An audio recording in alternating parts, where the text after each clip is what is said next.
Okay. Hello, good afternoon, good morning, wherever you are, and welcome to our session, which we've entitled Opening Ways, Collaborating Through Common Challenges to Open Education. My name is Philip Smith. I am a teaching and learning specialist for the Center for Teaching Excellence here at East Tennessee State University.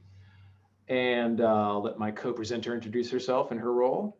Yeah, hi, I'm Ashley Sergiatis. I'm a digital scholarship librarian at ETSU.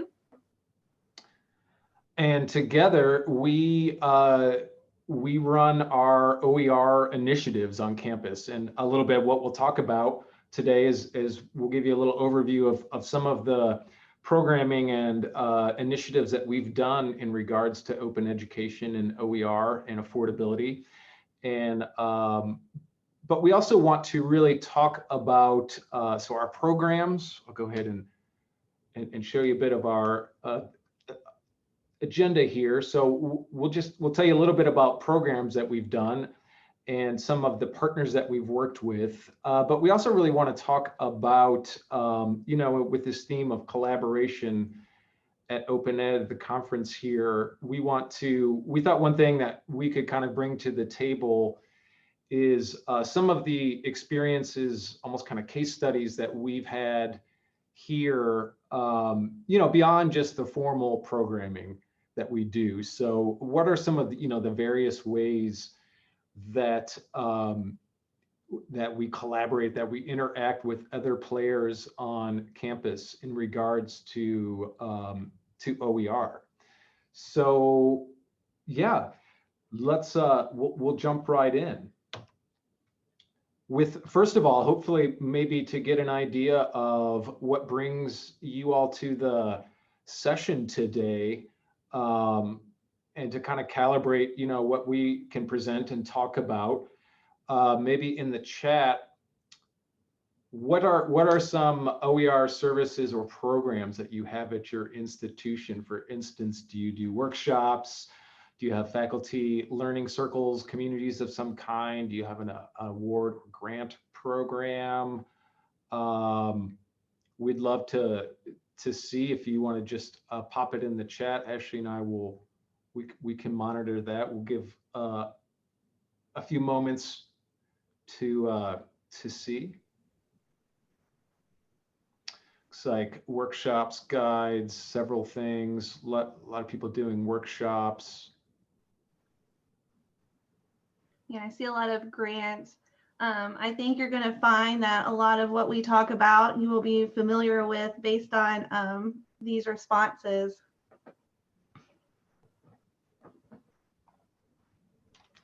Yeah, thanks for sharing that. So we'll move on to the next slide. Well, just to give you a little bit about ETSU, since we will talk about our program, we're a regional public institution here in central Appalachia. The main campus is here in Johnson City, Tennessee. And we're not a huge school, pretty mid-sized school, about close to, I think maybe we're close to 15,000 at this point, FTE. We do have a pretty sizable proportion of our students that are first generation college students. So just so you can kind of get an idea of our local situation. But Ashley is going to give you a little overview of some of the programming we've done, and we'll go on from there. As I mentioned, I think a lot of you will be familiar with what I talk about. We also mainly are doing workshops and awards. But in addition to that, we do different services. I saw in the chat, like publishing support and guides and helping faculty find. So, I think a lot of this will sound familiar, but if not, and if you have questions, because I'm going to kind of go briefly through our program, just let us know in the chat. So our program started around 2018. Our students on campus decided to use their student library fee to fund open educational resource initiatives. So that's how it all started. They gave us 2 years to do a pilot program. So the 2018, 2019, and then 2019, 2020 academic years is when we did this. And Now we're kind of transitioning into our current program based on the experiences that we had and the partnerships that we made. So I'm going to go into more detail about the pilot program, if you don't mind changing slides. So our pilot program primarily consisted of two things, Open Textbook Network workshops and Open Educational Resource Awards. With the OTAN workshops, which are now the Open Education Network workshops, we primarily use their template and their slides to do these workshops, and if faculty attended, they, as well as reviewed an open textbook, they would receive a stipend. So we used the OTAN template. We did adapt it throughout the 2 years, but in general, we stayed true to their spirit. Then we also had our Open Education Resource Awards. This was very much focused on open, so materials that you can customize and do all the 5 R's with. We had 3 different tracks: adopt, adapt, and create. And based on those tracks, faculty would receive different stipends. And as I mentioned, we also provided additional support. We have guides, we have publishing support. We also have faculty learning communities where faculty can come together and learn what they're doing. I think overall, those 2 years, we think that they were successful. The OTAN workshops, we had about 80 faculty attend over 2 years, and about 60 ended up submitting reviews and receiving stipends. And then with the OER awards, we spent about $56,000 over those 2 years. And within the first year of implementing those OERs, we will have saved students $300,000. So it wasn't that it was a failure and we were trying to revamp it, but we did find ways that we really felt like we could customize it for our campus. And that is where we move into our current program. So instead of really sticking with the OTAN workshop templates, we decided to get away from that and really, I guess, own our own workshops. So now we have the Saving Bucks workshops, which is a play on our mascot, the Buccaneers. Yeah, we're the Buccaneers. Yeah, we're the Buccaneers. So we focused on open, which the Open Textbook Network workshops did, but we also really focused on affordable because that's what our partners and faculty were needing. And we also included a lot more local cases and data, particularly providing examples of how to implement these materials in the classroom, not just how you can find them, but real life examples from their colleagues. And we also got rid of the review stipend. Then with the awards, we also expanded it so it was much more open to being open and affordable. And before, our awards were definitely much more focused on the open aspect. We also streamlined it and did less jargon. So instead of using the terms adopt, adapt, create, which ended up confusing people, including Phil and myself when we were trying to figure out how to categorize things, we made it much more clear. Here are some scenarios you may be doing. Let us know, and then we can award you accordingly. We did have a budget reduction, which was, COVID times that did affect our budget. But I think the main thing with our budget is initially these were all funded by the student library fee, as I mentioned, and then Phil and I were running it. But now it is funded by both the student library fee and CTE, where Phil works. So, there's definitely a monetary partnership, not just staff support partnership, which I think really solidified our collaboration. So I'm going to turn it over to Phil, who's going to be talking about programs, and then we're going to go over experiences. And I hope that you can see how our partnerships and our experiences kind of formed how we changed our programs. Yeah, thanks, Ashley. So yeah, I'll overview some of the, I'm sure, partners that will be familiar to you, but hopefully we can highlight, ways, both within the kind of formal programming that we're doing, but also the more informal kind of networking that can go on. And really part of what this I think is about is being open to opportunities to talk about OER or affordability or all of these issues related with open education, even in venues on campus and beyond campus that aren't specifically OER designated, right? So kind of infiltrating the message of open ed and through some of these other venues. So of course, students are a big collaborator. Ashley mentioned that it was actually the student library fee. It was the students who initiated our program in designating their library fee to fund these initiatives. So that was huge. That was the Student Library Advisory Council. That's what really kind of launched us.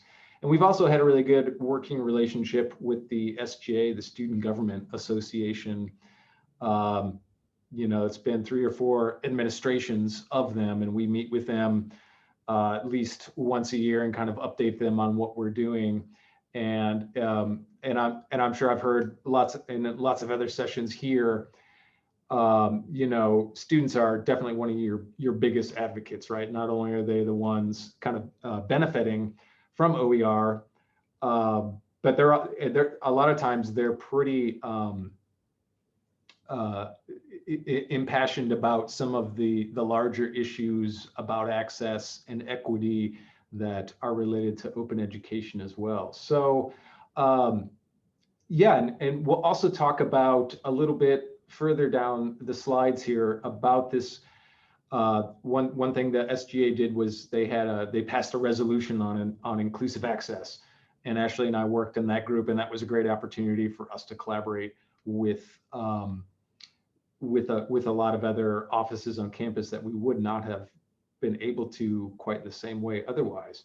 And of course, we've done some surveying of the students that we've worked with so far. So the courses, the faculty that have come through our award program, part of the conditions of that is, of course, we're gonna assess it, right? We got to get our data. And so we've done this survey with a lot of these classes. And of course, students love open. We know there's no surprise there. But I'll pass on to you some of the things in the survey. There's kind of some open comment boxes. And these are the top kind of categories of comments. Of course, the cost, students appreciate that. But they also, many students note about the accessibility. They like, although some students do like print, and by and large, students appreciate how it's online. They can get to it at any time, and a lot of the other affordances that the digital platforms allow. And they also appreciated that a lot of times the faculty didn't just switch out a Pearson for an OpenStax, although that happens too. But a lot of times the faculty, in changing your materials for the course, you end up kind of changing the course itself a little bit. So the content becomes more detailed, adjustable, relevant to the teacher's personal style and what the outcomes that are most important to them. So it can really be a transformation of pedagogy too. And students notice that and appreciate it. Moving on, so of course faculty are going to be obvious partners, and so we've talked a little bit about our workshops and programs, but other ways that we collaborate with faculty. We have faculty learning community model here. It's part of what I do in the Center for Teaching Excellence. Our teaching center here is we organize FLCs about all kinds of teaching topics, and so we definitely have one for OER and affordability, where we can do deeper dives about Creative Commons licensing, accessibility issues, and that kinds of things. Ashley and I kind of do, we go on tour, so to speak, in the fall and spring sometimes, where we go around to different departmental meetings or academic council. Ashley is on the faculty senate. So she has a connection with that group. And so that's definitely one way of broadening your reach, kind of indirectly. It's not always, well, sometimes if you're invited, it's an agenda thing, but there's also been, I know I've been in academic council meetings and other meetings where, it's just come up in the conversation and I've been able to be the person to talk about OER in the room and get that out. And of course, we do lots of individual consultations, both in conjunction with the program and otherwise. And I'm just noticing the time that I should speed it up a little bit. So, so we've also surveyed our faculty, and I won't dwell on this too long, but as no surprise, faculty by and large love doing OER too. However, common challenges, I think you'll probably see this other places as well, but time is a big one. Just it's time consuming to do this. There is also still concerns about there's not OERs for a specific class or discipline and that kind of thing. And then sometimes, departmental level decisions can come along and change what an individual instructor is wanting to do. So beyond just students and faculty, I think I've kind of mentioned some of these, but collaborating around campus, we've worked with the provost, and I'll talk about working with the vice president for diversity and equity a little bit, and some of these other offices. And then, of course, beyond campus, OER itself is a global thing, as Open Ed here has really opened my eyes to. And we've mentioned that we've joined the Open Textbook Network, Open Education Network. And then there's some state level initiatives going on and grant opportunities that we'll get into as well.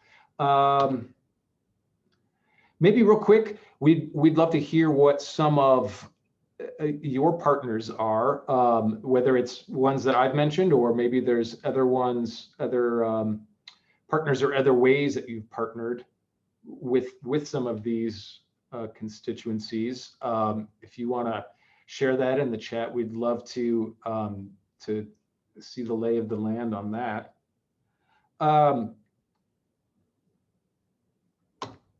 But I'll move on since time is kind of closing down on us. But so to kind of tie it together to the larger themes about collaboration, one of the conversations that Ashley and I had continuously, and also with other folks both within and without our institution, was about open and affordability, right? Should we focus on OER, the things that can be adapted and relicensed and all of that, or should we also pay as much attention to affordability? So things that don't have the Creative Commons licensing.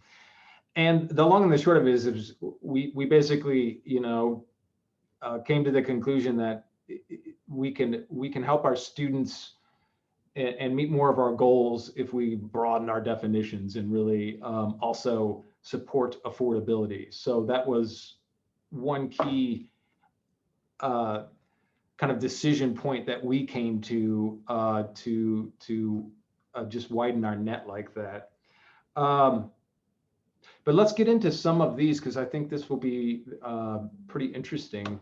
We'll give you, I have a couple examples of these collaborations with the programs and the partners that I've talked about. So one was, we did this course innovation camp this last summer, which we had actually, which was a collaboration between the library where Ashley works and the teaching center where I work. So already we have a good collaboration since we're kind of the main facilitators of our OER programs. But then we also wanted to bring in other folks from the CTE and do a kind of a more in-depth series of workshops, not just about OER, but about kind of course redesign in general. So the idea was for faculty who had a course that they've been teaching for a while, but were feeling like they wanted to revamp it, bring in new readings, look at their assessments, and their activities in more detail. So we did kind of a series of workshops over a couple days, and including basically a version of our Saving Bucks intro one. And so the idea, though, was to situate OER in the course design process, right?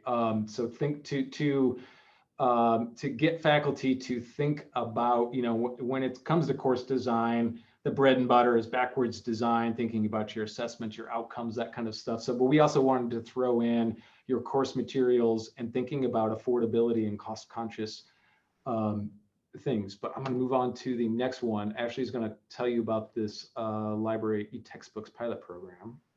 Yeah, so we also decided to expand to affordability in terms of library resources. I worked with our electronic resources librarian and acquisitions librarian, where we purchased e-textbooks for courses with unlimited licenses. So any student in the class can access it at any time.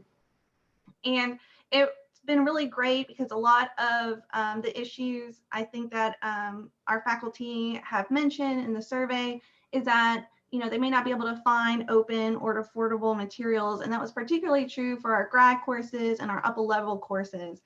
So this textbook program kind of, you know, fills in the gaps where Phil and I's programming didn't really meet those needs. And then I also am going to be talking about the working group that talked about the SGA resolution.